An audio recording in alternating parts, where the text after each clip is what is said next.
Democrats seized control of the lower house of Congress on Wednesday in the midterm elections, dealing a stern rebuke to Donald Trump almost 2 years into his polarizing roller coaster presidency. Fox and NBC television networks called the result in the United States House of Representatives, while confirming expectations that Trump's Republicans will retain control of the Senate. The verdicts in the House and Senate were based on incomplete results as vote counting continued across the country, and some states were still voting in a congressional election cast as an unofficial referendum on Trump. Trump called his rival in the U.S. House of Representatives, Nancy Pelosi, late on Tuesday night and congratulated her on regaining a Democratic majority in the House, congressional staffers said. Pelosi, currently the House Minority Leader, will now be the Majority Leader after the newly elected members take oath. Her Deputy Chief of Staff Drew Hamill told reporters that Trump also acknowledged Pelosi's call for bipartisanship in her victory remarks. The result upends the balance of power in Washington, where Trump has enjoyed an easy ride from Republican dominance of both houses of Congress since his shock election in 2016. Democrats will now be able to block legislation and light a fire under Trump's feet with investigations of his opaque finances and Russian interference in his 2016 election, and possibly push for impeachment. Giddy predictions by Democrats of a so-called blue wave landslide in the House were still premature, even if a majority appeared guaranteed. Trump was watching the results roll in from the White House, where he spent the day holed up with friends and family. Democrats confident.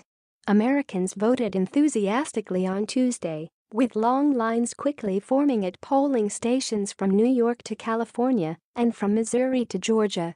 All 435 seats in the House of Representatives, 35 seats in the 100-member Senate, and 36 governorships were up for grabs. Democrats quickly made important gains in the House, but Republicans defended in crucial races, like incumbent Andy Barr of Kentucky, whose House seat had seemed at risk. In the Senate, Republican Mike Braun snatched the seat from Democratic Senator Joe Donnelly, but corruption scandal-tainted Senator Bob Menendez saved his seat for the Democrats in New Jersey. Pollsters, gun-shy after getting their 2016 presidential prediction wrong, urged caution. Trump had fought hard before polling day, crisscrossing the country to claim that Democrats would introduce socialism and making incendiary attacks on illegal immigration that opponents denounced as racist.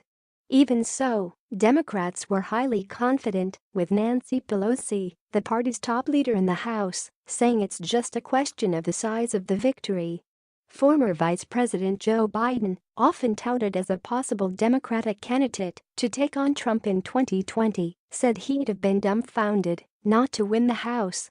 Results were to continue trickling in through the night, with the last polls closing in Alaska at 0600 GMT on Wednesday. Buzz on the streets. According to Michael McDonald of the U.S. Elections Project, 38.4 million Americans cast their ballots early ahead of this election, compared with 27.4 million in the 2014 midterm. And on the streets there was a palpable buzz all day. We have already seen huge turnout, people out and about knocking on doors, making sure everybody gets out there, but I think turnout will be very, very high, Democratic candidate Katie Porter, who is running in Irvine, California, against two-term Republican incumbent Mimi Walters, told AFP. On the other side of the country, in Atlanta, Georgia, voters waited in line for nearly 2 hours to cast ballots, according to local media reports. Trump himself noted the energy as he wrapped up a punishing schedule of rallies around the country that were intended to boost Republican candidates and his own brand heading towards re-election in 2020. The midterm elections used to be, like, boring, Trump told a crowd in Cleveland, Ohio, on Monday. Now it's like the hottest thing. Jobs and fear. Voting in Chicago, James Gerlach, 27, a Republican, said he wanted to see more of the soaring economic growth that Trump says is the fruit of his business-friendly policies. I am extremely happy with the economy, Gerlach said. I just want to keep everything moving because I'm loving it. But Democrats have been fired up by anger at Trump's extraordinary attacks over the last few weeks against immigrants, claiming that his opponents seek to throw open the borders to drug dealers, predators and bloodthirsty MS-13 killers. Trump has sent soldiers to the Mexican border, threatened to have illegal immigrants shot if they throw stones, and vowed to restrict citizenship rights. Beto O'Rourke, a charismatic Democrat who lost in a closely watched bid to dethrone Republican Senator Ted Cruz in Texas,